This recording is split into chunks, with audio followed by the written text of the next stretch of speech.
finally fought all the way back to even the score. We're back to square one, whole new ball game.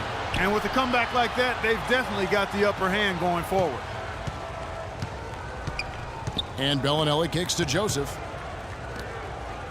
Dishes it to Bellinelli.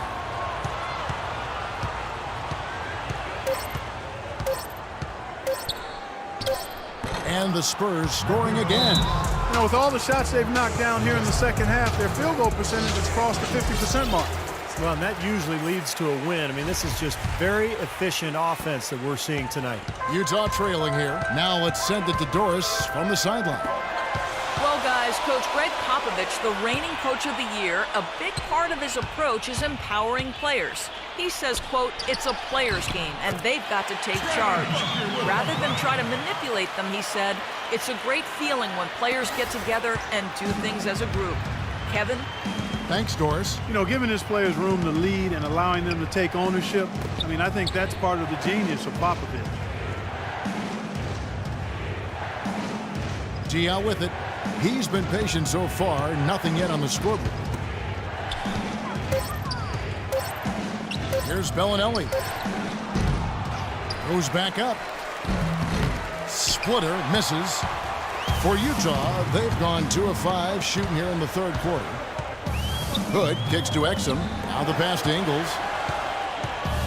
The feed to Booker. Goes back up. Rebound San Antonio. Splitter's got 3 rebounds now in this one. 1:32 left in the third quarter. Stolen away. It's 3-on-3 on the fast break. Stolen by Joseph. And oh, here we go. Joseph's got it. The fast break chance. Here's Diaw. And always good to look at the backstory of the stats. Here are some numbers for Boris Diaw.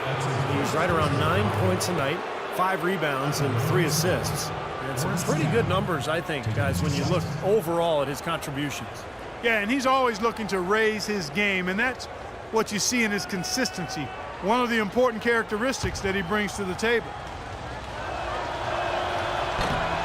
And he knocks down the first one. Boris Diaw, pretty unique player in the NBA. Came into the league as a passing point forward, but became a small forward and then really a 4. But he's a crafty passer, and he can score a little bit from the outside. Very difficult player to guard. Otto Ginobili's checked in for Daniel Green. Passes it to Ingles. Out to the wing. And Gobert kicks to Hood. Here's Exum. The Jazz again can't hit it. And you look at Diaw playing the 4. Some have criticized his conditioning, but he has the size to hold his ground, that's for sure, on the low block. Yeah, you can't move him out of there. He's a good post defender because he's strong and smart. Not as good moving in space, though. Lacks a little lateral quickness. And he's a below-average rebounder, so it's good to pair him with somebody that does glass eating. Count it! And he'll have a chance for a 3-point play. That one on Ginobili. Boy, he just battled through that initial impact and somehow willed it in. Excellent concentration. That's what you like to see. The Jazz making a switch here. Cantor's checked in, and San Antonio with the change here too. Baines is checked in. Joseph dishes to Ginobili.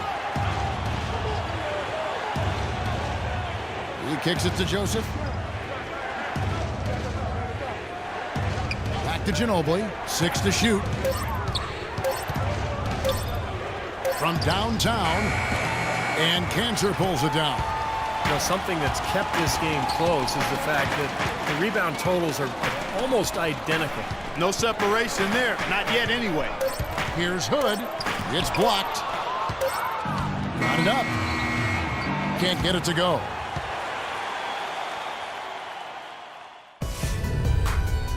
Next Monday night, December 20th.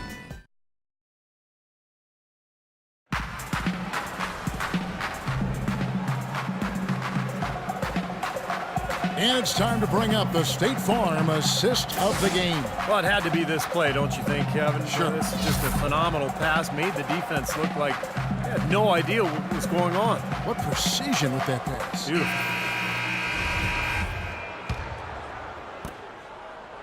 On the floor for San Antonio starting the fourth quarter. Anderson is out there with Duncan. Then it's Aaron Baines. Then there's Ginobili. And it's Joseph in at the point. And fouled hard that time. He'll get to the line and shoot two. Aaron Baines. Trey Burke, the National College Player of the Year as a sophomore at Michigan, led the Wolverines, Steve, to the 2013 national title game. Yeah, the guy's a winner. I mean, he won a state title in high school and then a national title with his AAU team before so much success in Michigan. That's what you love about him. He has such terrific form and consistency on his free throws. Beautiful to watch. They set the pick. Anderson passes to Joseph. Kicks it to Baines. Shot clock at 6. The 15-footer, good. Aaron Baines. Here's Burke.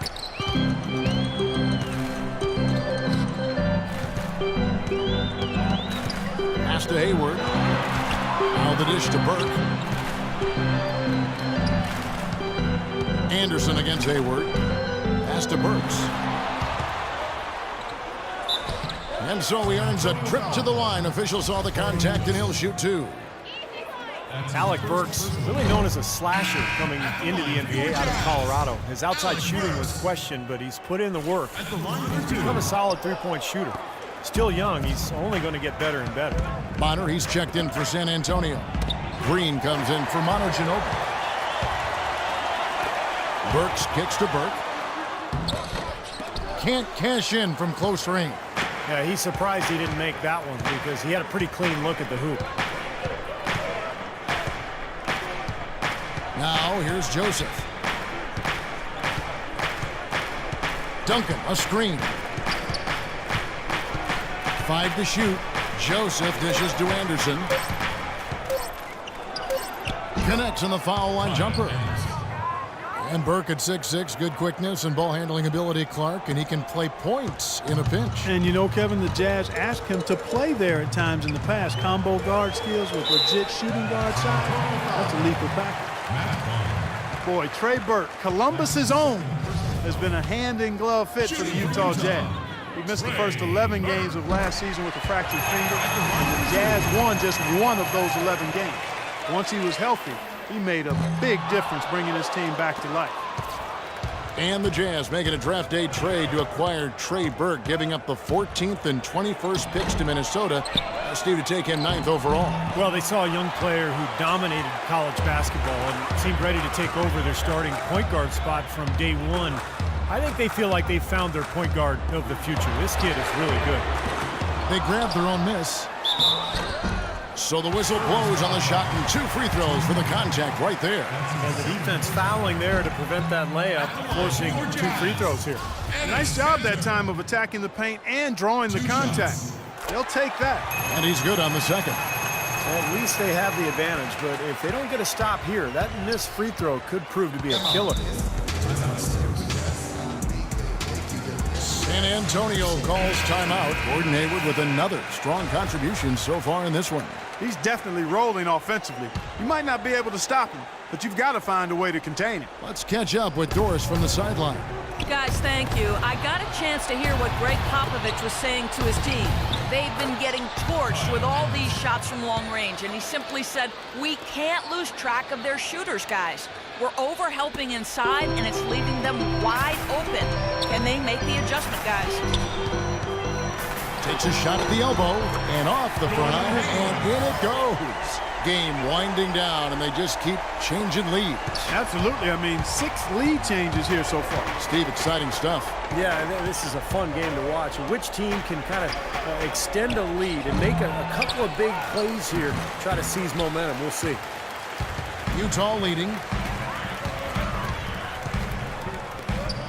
And here's Kanter. Leans from outside. The rebound by Anderson.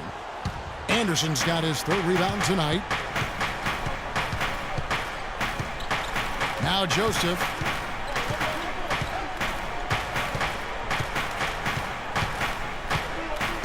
Feeds it to Duncan. Baseline J on the way. Again, Duncan missing. The defense better not make a habit of giving him that shot. I mean, he doesn't miss many of them. Hayward against Anderson. Here's Burke. Misses the three. He's yet to make an impact from the field, but his team is taking care of business. Joseph, the pass to Green. The baseline J. And he gets it to go, hitting off the back of the rim. Anderson's got 6 here in this quarter. It's been a tight one so far. Very close game. Well, 7 lead changes, Kevin and Steve, in this one, and we could very well be seeing more. Yeah, I believe it, because these two teams so well matched up. You look at the talent. I think we're in for a very, very competitive night. Hayward with the ball. Now Green defending. Here's Burke. Sinks the three-pointer. And the Jazz lead by 2. Despite his ineffectiveness, the team has found other scoring options, which you have to have when one of your main guys is struggling. 1:43 left in the fourth quarter. Duncan with the screen for Joseph. And it's good. He planted his feet on the pick and shielded the defender off. Another bucket in the paint. That's something they just have not been able to stop today. I think it's time to make some adjustments defensively, Park. I mean, what they've got going right now is not getting it done. And Hayward gets it to go. That's 2 straight quick three-pointers they've allowed. They better not make it 3 straight, because now all of a sudden you're looking at a hot streak. Duncan with the screen for Joseph. Bonner kicks to Joseph. Anderson against Hayward. Dishes it to Joseph. 6 on the shot clock. It's Anderson with the drive. Duncan trying to break loose. A nice shot by Anderson. This is a fantastic performance in this half. He didn't play as well in the first, but you just know with this guy, he's always ready to turn it around. Burke dishes to Cantor. Anderson against Hayward. He feeds it to Burke. And there's the pass to Hayward. Money! And his shots are dropping right now. This quarter has been very kind to him. There's 49 seconds left to play here in the fourth.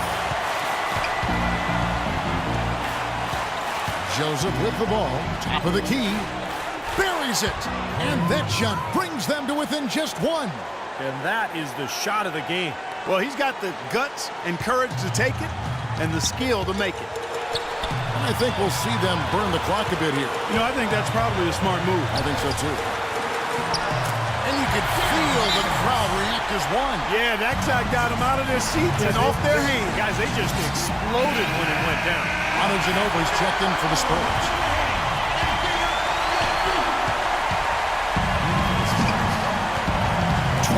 Seconds left here in the fourth quarter. Joseph, the pass to Duncan. He dishes it to Ginobili. Anderson against Hayward.